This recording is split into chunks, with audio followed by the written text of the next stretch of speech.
Hello friends, welcome back to our channel. இது நான் உங்கள் விக்ரம். நம்ம பார்க்க போகிற ஸ்டோரி வந்து ரொம்ப மோசமாக இருக்க போது. அதே மாதிரி இது ஒரு 18+ ஸ்டோரி. சின்ன பசங்க பேரண்ட்ஸ் யாரும் சின்ன பசங்க வச்சு பார்த்துட்டீங்கன்னா மறக்காமல் க்ளோஸ் பண்ணிட்டு கூட அப்புறமா பாருங்கள். என்ன ஏதுன்றது நீங்கள் டீட்டெயிலாக தெரிஞ்சுன்னா வீடியோ ஸ்கிப் பண்ணாமல் ஃபுல்லாக பார்த்தீங்கன்னா தான் தெரியும். ஆனால் இது வரைக்கும் இந்த மாதிரி ஒரு ஸ்டோரி நம்ம பார்த்ததும் கிடையாது, கேட்டதும் கிடையாது. அப்படிப்பட்ட ஒரு ஸ்டோரி தான் இது. ஜஸ்ட் ஒரு நாளைக்கு ஒரு பூமர் வாங்குற காசில் உங்களால் வெயிட் லாஸ் பண்ண முடியும்னு சொன்னால் கேட்கறதுக்கே ஷாக்கிங்காக இருக்குல்ல. நான் விக்ரம், ஒரு இன்டர்நேஷனல் சர்டிஃபைட் ஃபிட்னஸ் ட்ரைனர். அது மட்டும் கிடையாதுங்க, ஒரு நியூட்ரிஷன் எக்ஸ்பர்ட் கூட. கோர்ஸ் யாருக்கானதுன்னு பார்த்தீங்கன்னா, ஆல்ரெடி நீங்கள் வெயிட் லாஸ் பண்ண ட்ரை பண்ணியிருப்பீங்க, பட் ஆனால் ரிசல்ட் இருந்திருக்காது.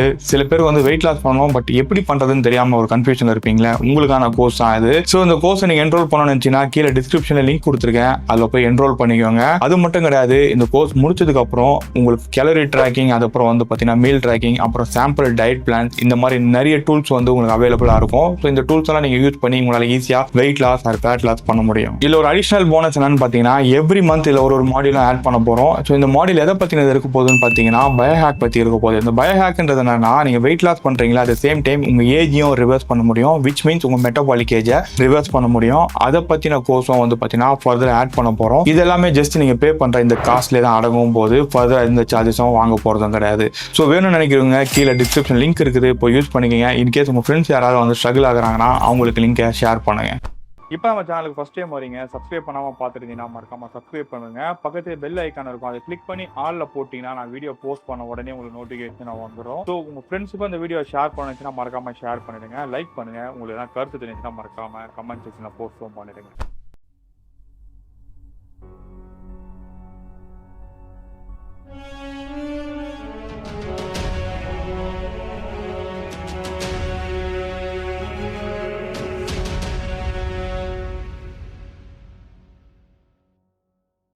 இந்த ஸ்டோரியை நம்மக்கிட்ட ஷேர் பண்ண நேம் வந்து பார்த்தீங்கன்னா முத்துப்பாண்டி.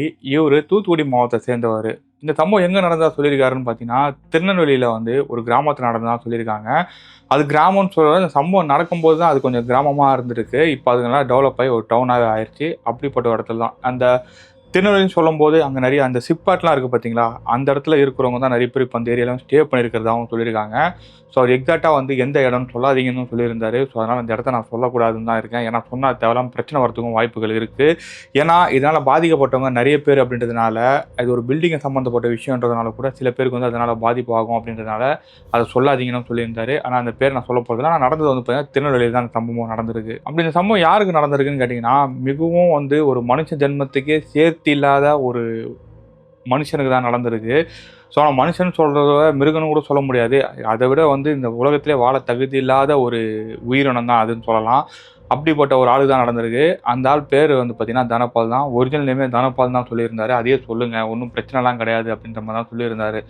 ஸோ இந்த ஆளை பொறுத்த வரைக்கும் என்னென்னு பார்த்தீங்கன்னா, இவர் வந்து ஒரு மரக்கடை வச்சுருக்காருங்க.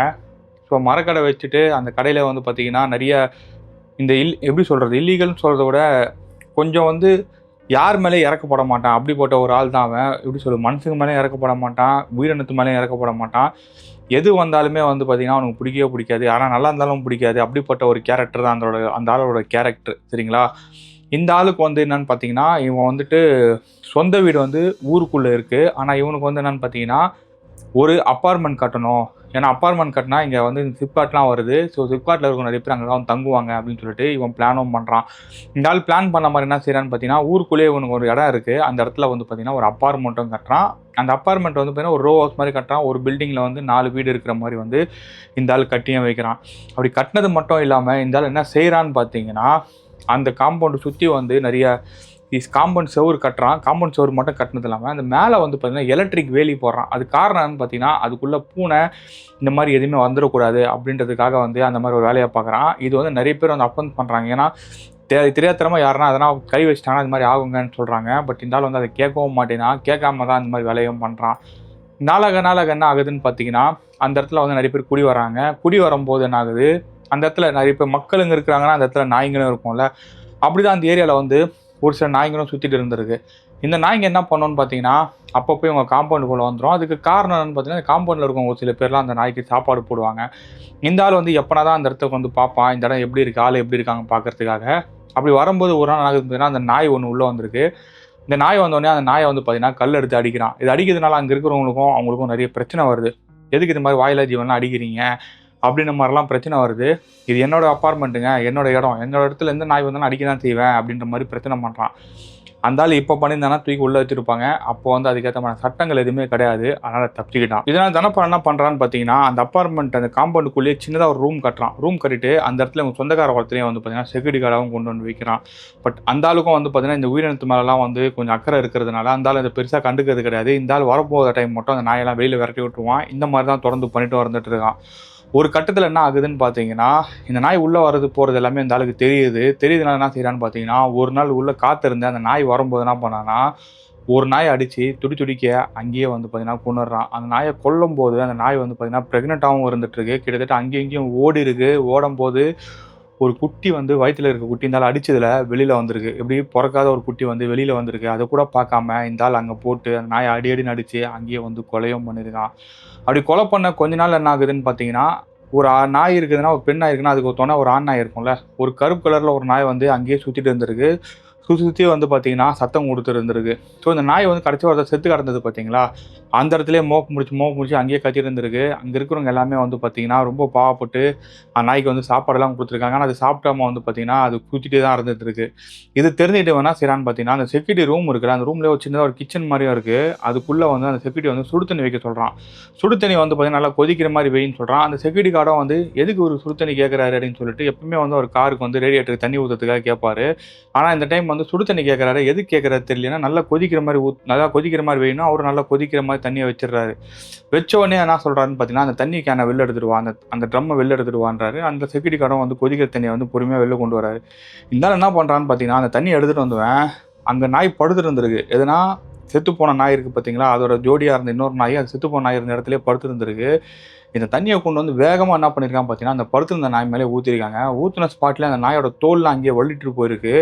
அதனால் அங்கேயே கத்தி வந்து துடிச்சு அங்கேயும் ஓடி அது ஆல்ரெடி வந்து உடம்பு ஃபுல்லாக சுடு தண்ணி இருந்ததுனால அது இங்கேயும் ஓடும்போது நான் அங்கங்கே அடிபட்டு இன்னும் ரத்தம் பயங்கரமாக வந்து அந்த நாய் கத்துனதை வந்து அங்கே இருக்கும் யாராலையும் மறக்க முடியாதுன்னு சொல்கிறாங்க. அந்தளவுக்கு மோசமாக கத்தி தான் இறந்து போயிருக்கு. இதனால் கோவம் வந்த சில லோக்கல்ஸ் என்ன செய்கிறாங்கன்னு பார்த்தீங்கன்னா, இந்த ஆள் மேலே கம்ப்ளைண்ட்டும் கொடுக்குறாங்க.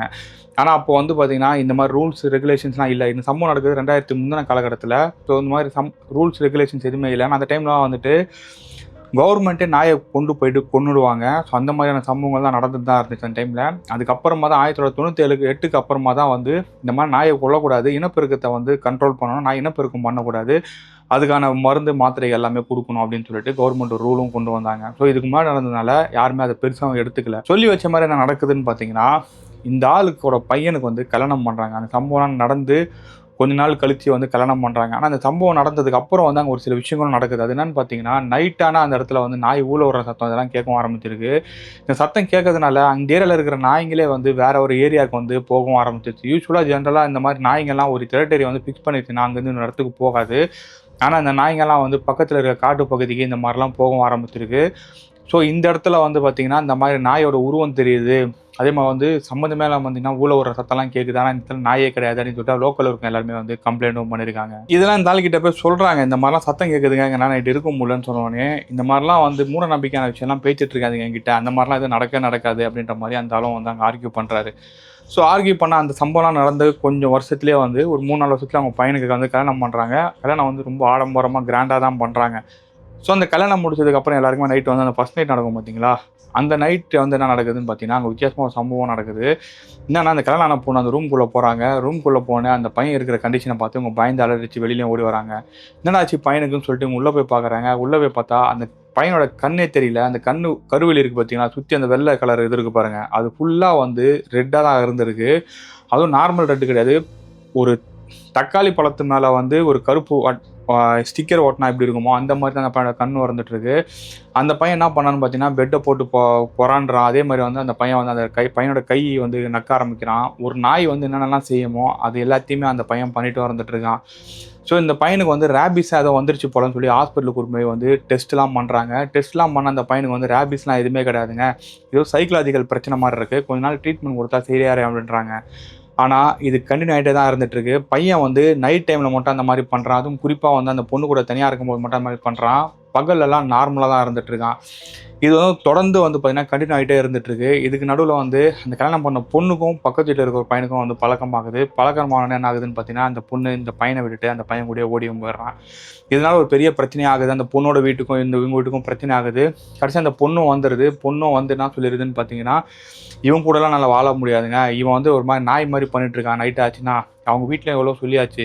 கல்யாணம் ஆகிட்டு நான் சும்மா இருக்கிறதுக்கு எதுக்குங்க இவனை கல்யாணம் பண்ணோம். இவன் இப்படி தான் இருக்க போகிறான்னு தெரிஞ்சு போச்சு. அது இல்லாமல் இவங்க வீட்டில் பண்ணுற பாவங்கள் அந்த மாதிரி. நான் அப்புறமா தான் கேள்விப்பட்டேன்.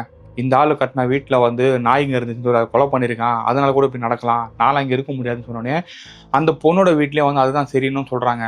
இவங்க வந்து ஏகப்பட்ட பாவம் பண்ணியிருக்காங்க. அந்த பாவத்தோட வெளிப்பாடு தான் அவங்க பையனுக்கு இப்படி நடந்துட்டு இருக்கு. இதனால என் பொண்ணோட வாழ்க்கைலாம் வந்து கெடணும் அவசியம் கிடையாது. இது லீகலாக வந்து முடிச்சு விட்ருங்கன்னு சொல்லி லீகலாக அந்த ப்ரொசீடிங்ஸ்லாம் பண்ணி அந்த பையனையும் அந்த பொண்ணையும் பிரிச்சிடுறாங்க. ஸோ பிரிச்சதுக்கப்புறம் அந்த பொண்ணு வந்து அந்த பையன் இன்னொரு பையனை கூட ஓடி போனாலும் அந்த பையன் கூட தான் வந்து குடும்பம் நடத்திட்டு இருக்காங்க. ஸோ பையனோட லைஃப் தான் இப்படி ஆகிப்போச்சு. சரி பொண்ணுக்கு வந்து இன்னும் சில வருஷத்தில் கல்யாணம் பண்ண போகிறோம்னு சொல்லிட்டு பையன் என்ன பண்ணுறாங்கன்னு பார்த்தீங்கன்னா, அங்கேருந்து சென்னைக்கு அனுப்பிடுறாங்க. நீ சென்னைக்கு போய்டு, சென்னைக்கு போயிட்டு சென்னையில் வந்து எதனா ஒரு கம்பெனியில் வேலை பாருன்னு சொல்லி அனுப்பிச்சிடுறாங்க. ஸோ சென்னை வந்ததுக்கப்புறம் பையன் வந்து பார்த்தீங்கன்னா நார்மலாக தான் இருந்துட்டு இருக்கான். ஆனால் நார்மலாக இருக்கிறான்றது வந்து எப்படி சொல்கிறதுனா, டே டைமில் எல்லாமே நார்மலாக தான் இருந்துட்டு இருக்கான். ஆனால் ஒன்ஸ் வந்துட்டு எதனா ஒரு பொண்ணு அவன் அப்ரோச் பண்ணாலோ, இவன் வந்து நிறைய விஷயங்கள்லாம் ட்ரை பண்ணியிருக்கான். காசு கொடுத்து ஒரு சில பேர்கிட்டலாம் போகிறதுக்கும் ட்ரை பண்ணியிருக்கான். அங்கேயும் இந்த மாதிரி விஷயங்கள்லாம் நடந்திருக்கு. இதெல்லாம் வந்து அந்த பையன் அவங்க அம்மா கிட்ட சொல்லி அவன் அழுக ஆரம்பிச்சிருக்கான். அவங்க அம்மா என்ன சொல்கிறாங்கன்னா, நம்ம அப்பா பண்ண தப்பு தாண்டா, அவங்க அப்பா பண்ண தப்பு தாண்டா இதெல்லாம் நடக்குது. இதுக்கு வந்து பரிகாரமே கிடையாது போல். நானும் எவ்வளோ இடத்துல போய் தேடி பார்த்துட்டு வந்தேன். எவ்வளோ கோயிலுக்கு போட்டேன், எவ்வளோ மாந்திரிகர்லாம் பார்த்துட்டேன். இதுக்கு வந்து வழியே தெரிய மாட்டேங்குது அப்படின்னு சொல்லிட்டு அவங்க அம்மாவும் சொல்லியிருக்காங்க. பையனோட லைஃப் தான் இப்படி ஆகிப்போச்சு. சரி பொண்ணுக்காக வந்து நல்ல மாப்பிள்ளையா பார்த்து கல்யாணம் பண்ணுவோம்னு சொல்லிட்டு அதுக்கு முன்னாடி வந்து நிறைய கோயிலுக்கெல்லாம் போயிட்டு இவங்க வந்து விசாரிக்கிறாங்க. பொண்ணுக்கு தான் ஜாதகத்தில் பிரச்சனை இருக்கா அந்த மாதிரிலாம் கேட்குறாங்க. அவங்களாம் எந்த ஒரு பிரச்சனையும் கிடையாது, நல்லா தான் இருக்குது அப்படின்ற மாதிரி சொல்லிடுறாங்க. சரின்னு சொல்லிட்டு பொண்ணுக்கு வந்து கல்யாணமும் பண்ணுறாங்க. சொல்லி வச்ச மாதிரி பொண்ணுக்கும் அதே பிரச்சனை நடக்குது.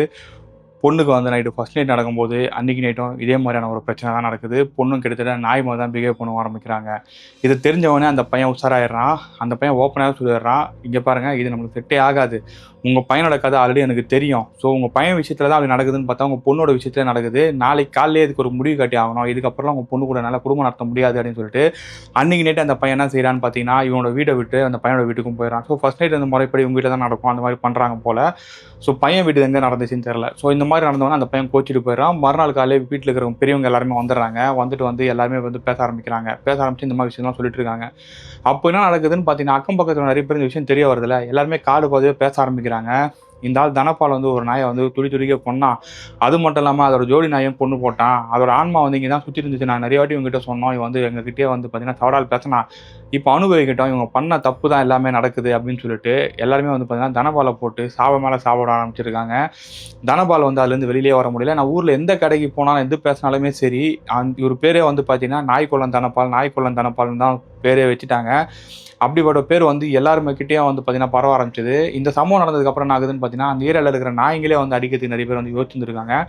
அந்த மாதிரி விஷயம் தான் நடந்துட்டு வந்துட்டு இருக்கு. ஸோ ஒரு கடுத தனபால் வந்து அந்த இடத்துல இருக்கிறதுக்கே பிடிக்கல. அவர் என்ன செய்கிறாருன்னு பார்த்தீங்கன்னா, தொழிலை வந்து இன்னொருத்தர்கிட்ட கைமாற்றி விட்டுட்டு அங்கேருந்து உங்களுக்கு கொடைக்கானலில் வந்து ஒரு வீடு இருந்திருக்கு. அந்த வீட்டில் போய் இருக்கலாம் அப்படின்னு சொல்லிட்டு இவங்க அந்த வீட்டுக்கும் போய் இருக்கிறாங்க. ஸோ அந்த வீட்டுக்கு போய் இருக்கும்போது அங்கே வந்து என்னென்னா இவங்க ஆடு மாடுலாம் வச்சுட்டு அங்கேயே பால் கறந்து வைக்கிறது இதெல்லாம் பண்ணலாம்னு சொல்லிட்டு கொஞ்ச நாள் இப்போ அங்கே இருந்துட்டு இருக்காங்க. ஒரு நாள் நைட் என்ன ஆகுதுன்னு பார்த்தீங்கன்னா, அவங்க பொண்ணு வந்து வீட்டிலேருந்து காணா போயிடுறாங்க. எங்கடா போனான்னு சொல்லிட்டு இவங்களும் எவ்வளோ தேடி பார்க்குறாங்க. தேடி பார்த்தா அந்த பொண்ணு கிடைக்கவே இல்லை. ஒரு 6 நாள் கழிச்சு வந்து அங்கே இருக்க ரிசர்வ் ஃபாரஸ்ட்டோட போலீஸ் வந்து பார்த்தீங்கன்னா, இவங்களை வந்து கூட்டிகிட்டு போகிறாங்க. கூட்டிகிட்டு போய் பார்த்தா காட்டுக்கு நடுவில் வந்து ஒரு இடத்துல வந்து பார்த்தீங்கன்னா, அவங்க பொண்ணோட பொணம் மட்டும் தான் இருந்துகிட்ருக்கு. அந்த பொணத்தை சுற்றி வந்து நிறைய நாய்ங்கள்லாம் இருந்துகிட்டு இருந்ததாகவும் வந்து பார்த்தீங்கன்னா அங்கே இருக்கிறவங்க சொல்லியிருக்காங்க. ஆனால் அந்த பொண்ணை பார்க்கும்போது வந்து அந்த பொண்ணுக்கு வந்து எந்த ஒரு பிரச்சனையும் கிடையாது. பொண்ணு மேலே அடிக்கடி எதுவுமே கிடையாது. நார்மலாக தான் படுத்த மாதிரி செத்துருக்கு. அதுக்கப்புறம் கொண்டு போய் வந்து போஸ்ட்மார்ட்டம்லாம் பண்ணி பார்க்குறாங்க. போஸ்ட்மார்ட்டம்லாம் பண்ணி பார்த்ததுக்கப்புறம் அந்த பொண்ணுக்கு வலிப்பு வந்து இறந்து போயிருக்காங்க அப்படின்ற மாதிரி சொல்லியிருக்காங்க. மற்றபடி பொண்ணுக்கு வந்து எந்த ஒரு பிரச்சனையும் இல்லை அப்படின்ற மாதிரி தான் சொல்லியிருக்காங்க. ஸோ கடைசியாக வந்து பையன் மட்டும் தான் உயிரோட இருக்கான். அவனையாவது எப்படியா காப்பாற்றணும்னு சொல்லிட்டு இவங்க என்ன செய்கிறாங்கன்னு பார்த்தீங்கன்னா, பையனை கூட்டிகிட்டு போய் நிறைய டெஸ்ட்லாம் எடுக்கிறாங்க. எந்த டெஸ்ட் எடுத்தாலுமே வந்து பையன் நார்மலாக தான் இருக்கான் அப்படின்ற மாதிரி தான் சொல்லிட்டு வந்துட்டு இருக்காங்க.